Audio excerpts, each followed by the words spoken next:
as you guys can tell by the title, this will be a story time of how Kahari came so quick and basically a labor and delivery story. So, before we get into that, I want you guys to like, comment, and if you're new, subscribe.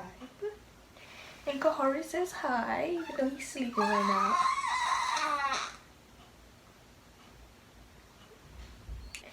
So today's video is basically just going to be a quick little story time. Let's get into the video. So, what do I want to start? Let me see. Okay, so I'm going to start. It was July 13th. I'm not going to lie to you. Okay, it was Wednesday, July 13th. I believe. I had a doctor's appointment and I already had my induction date set for the 14th, which was Thursday, and he came the 15th, which was Friday. So boom. On the week before, I want to say like July 5th-ish.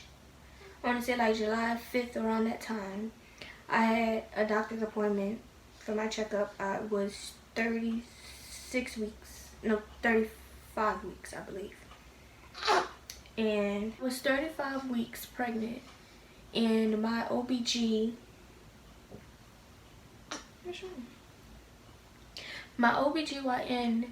told me I was going to be induced that next Thursday, which was the 14th, July 14th.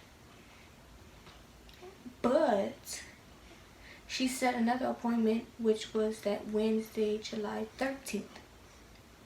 And I was diagnosed with preeclampsia. I had high blood pressure, high sugar, and low weight gain for me and him. So that Wednesday, when I went to the doctor's appointment, she took my pressure once I got there, and it was extremely high, as always. And she told me at the end of the appointment, if my pressure was still high, I had to go in labor. So she took the pressure again when it was time for me to go. And I had to text my auntie and my grandma, put everybody on and tell them, because I was supposed to get inducted that next day, which was that Thursday, but I didn't get inducted to that next day anyways. So Wednesday, after I left that doctor's appointment, came home, got everything ready, got clothes, got some food, because you can't eat while you're in labor. But I was drinking orange juice and apple juice and water and grape juice and shit. But anyway, I wasn't supposed to, but still. And graham crackers and shit. But yeah. Wednesday, I went to labor and delivery around like 8-ish, 7 o'clock, because I got home and had to get everything ready. My appointment was for like 2-ish.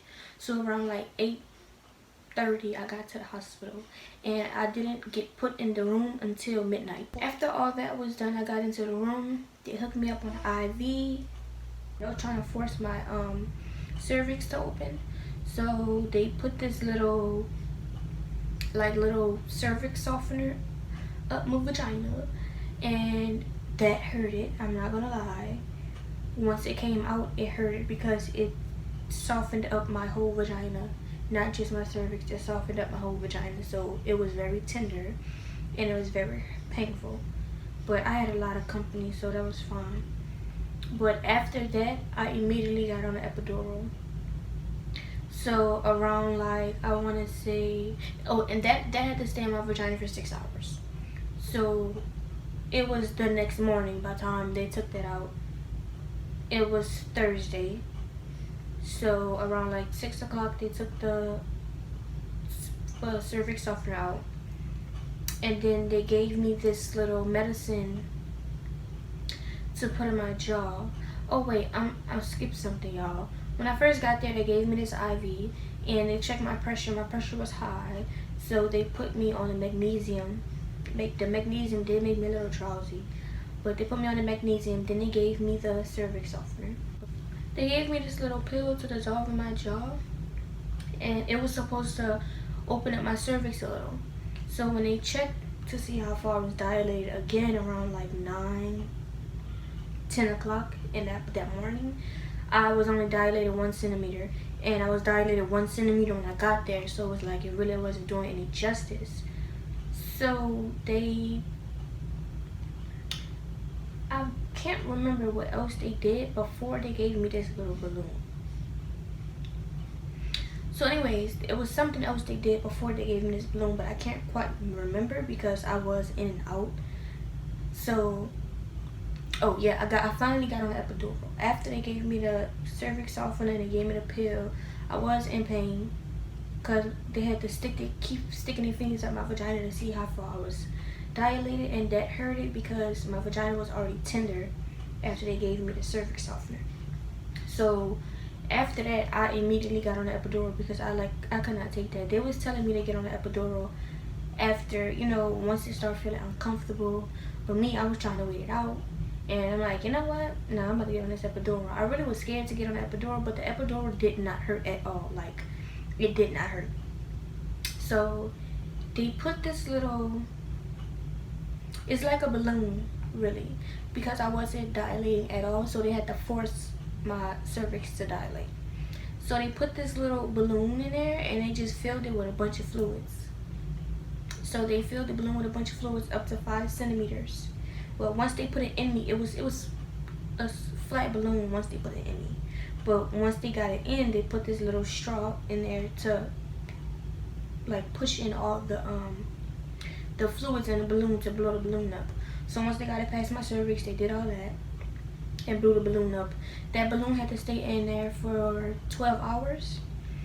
And I did have a catheter on. I could not use the bathroom. Once I got on the epidural, I could not use it. No, I had the catheter before. They took the balloon out. It really went downhill from there. And y'all, I'm not going to tell y'all, I'm not going to lie. The epidural really, really helped. A lot of people be like, I wouldn't get on the epidural because it really doesn't do much. It doesn't help much. I still felt the pain. Y'all, once they gave me the epidural, I didn't feel anything. Like, I felt pressure, but I didn't feel anything.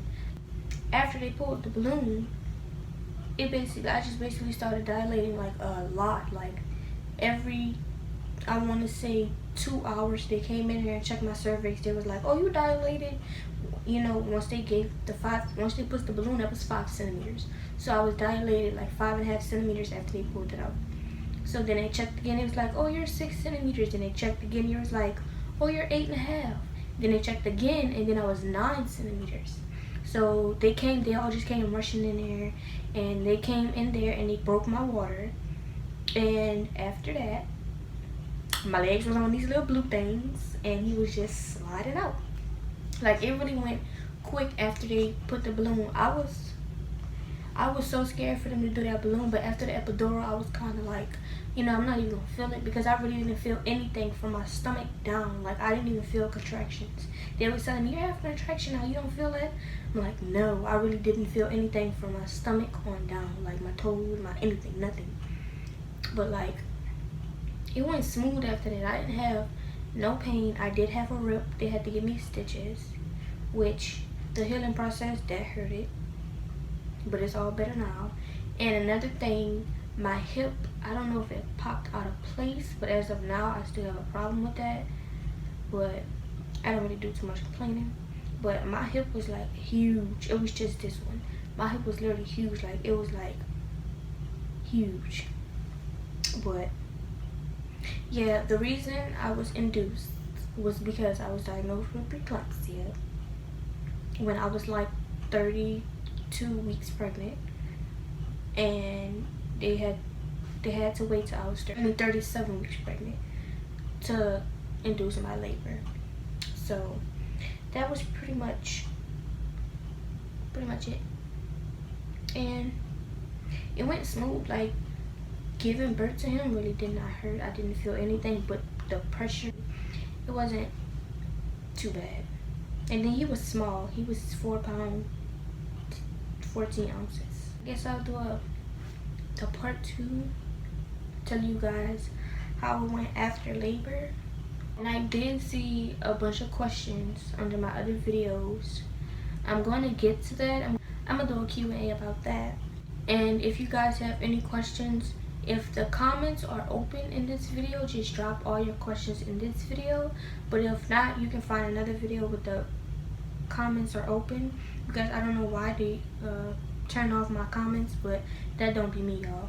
If you guys want any videos from me and Kahari, all you have to do is comment them below or in any other video, and I will put my Instagram in the description also, so you guys can just DM me on Instagram. If you have any questions, you can also DM me on Instagram, or any video requests.